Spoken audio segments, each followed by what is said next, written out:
সময় টিভির মতো এত বড় একটা চ্যানেল কিভাবে নিউজ করলো যে আমি এই দুর্জয়কে খালি চেক করে ওখানে নিয়ে গিয়ে ওকে ওর থেকে টাকা নিয়ে ওকে রাস্তায় ছেড়ে দিয়ে চৌরাস্তায় ছেড়ে দিয়ে আসছি। সময় টিভির মতো এখন সময় টিভি এখানেই আছে। এখন যে সময় টিভি ভুয়া বলে নিউজ দেয়, সময় টিভি সেম কাহিনী আমাকে সবসময় ওরা নেগেটিভ ভাবে প্রেজেন্ট করে। তা ওনারা এইভাবে প্রেজেন্ট করছে, সকালে রিমান্ড, দুপুরে জামিন, সন্ধ্যায় মুক্তি। এটা কেমন কথা? কেমন ভাবে এত বড় চ্যানেল গুলা এইসব নিউজ করতে পারে? ইউটিউবের কথা বাদ দিলাম, আরেকটা আছে তাহলে বসুন্ধরা মিডিয়াকে হুঁশিয়ারি দিয়ে বলতেছি, আপনারা কিন্তু প্রথম আমার মতো করছেন। বারবার বলতেছি, আমরা কিন্তু হাদি ভাই চলে গেছে, কিন্তু হাদি ভাই আমাদেরকে শিখাই দিয়ে গেছে কিভাবে কোন সময় কি করতে হবে। আপনারা দয়া করে এতটুকু আপনাদের তৈরি করে আপনারা ভালো হয়ে যান, নয়তো বা আপনাদের উপর আমার স্টুডেন্ট বা আমাদের যে স্পোর্টটা সেটা প্রকাশ হয়ে যাবে অতি শীঘ্রই। আমাদের আসলে জেলে নেওয়া ব্যাপারটা আরেকটা কথা। আমার সাথে জেলে আরেকটা মেয়ে ছিল, সে হচ্ছে জগন্নাথ ইউনিভার্সিটির স্টুডেন্ট, তানজিলা তাবাসসুম, অর্থনীতি নিয়ে পড়তেছে সেকেন্ড ইয়ারে।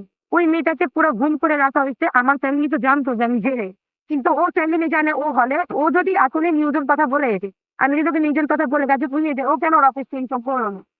ও অফিস ইনকাম না করেও যেতে, এই জন্য বাংলাদেশ প্রতিনিধিকে বের করে দিতে, এতটুকু আপনাদের অবশ্যই আছে। তারপর ও কালবেলায় অ্যাটেন্ড করতে, কালবেলায় তো হয়তো কালকে ওকে কালবেলা থেকে দূর করে দেওয়া হয়েছে, আমি শিওর না, কিন্তু হয়তো বা এটা হতে পারে। ও আমাকে যেভাবে প্রেজেন্ট করতে লাইভে আইসা যে আমি ওর থেকে যেভাবে টাকা নিচ্ছি, মারধর করছি, চর্চার ছিল, এই সেই অনেক কিছু।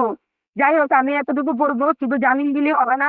আমি মাহাদি ভাইকে আমাদেরকে এই মামলা থেকে পুরোপুরি নিষ্পত্তি দিতে হবে, কারণ আমরা এই মামলায় আর থাকতে চাচ্ছি না।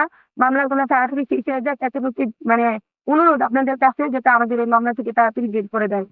আরেকটা কথাই বলবো, শেষ কথা, যে হচ্ছে আহ আমি আমার সহযোদ্ধা ভাইরা যা মানে যা বাইরে আমার জন্য যা করছে তার জন্য অত্যন্ত ধন্যবাদ।